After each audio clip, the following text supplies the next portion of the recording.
মাজা হাদিস নাম্বার 1388, আলবানী মিশকাত হাদিস নাম্বার 1308। হাদিসটা কি বলা হয়? হাদিসটা বলা হচ্ছে আলী রাদিয়াল্লাহু তাআলা আনহু থেকে বর্ণিত। রাসূল কারীম সাল্লাল্লাহু আলাইহি ওয়াসাল্লাম ইরশাদ করেন, মন দিয়ে শুনেন, বুঝতেছেন আমার কথা? আলী রাদিয়াল্লাহু তাআলা আনহু থেকে বর্ণিত রাসূল কারীম সাল্লাল্লাহু আলাইহি ওয়াসাল্লাম ইরশাদ করেছেন, কার নামে? দেখেন দেখেন, চালিয়ে দিচ্ছে, কার নামে? কথা কয় না রে, কার নামে? আল্লাহ নবী ইরশাদ করেন, কি করেন? ইজা কানা লাইলাতুন নিসফি মিন শাবান ফাকুমু লাইলাহা ওয়া সুমু নাহারা। এই হাদিসটা আজকে রাতে দেখুন অনেক মুসিবত হবে।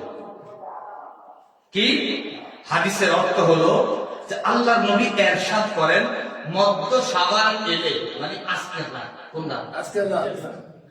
মধ্য শাবান এলে তোমরা রাত্রিতে ইবাদত করো ও দিনে সিয়াম পালন করো। কথা বুঝিয়ে, রাত্রিতে কি করো? ইবাদত করো, ইবাদত করো। এই জন্য হাদিস সম্পর্কে আমরা জানি, আলবানী বলেন হাদিসটি মওযু অথবা অত্যন্ত যঈফ। হাদিসের সনদ অত্যন্ত বাজে।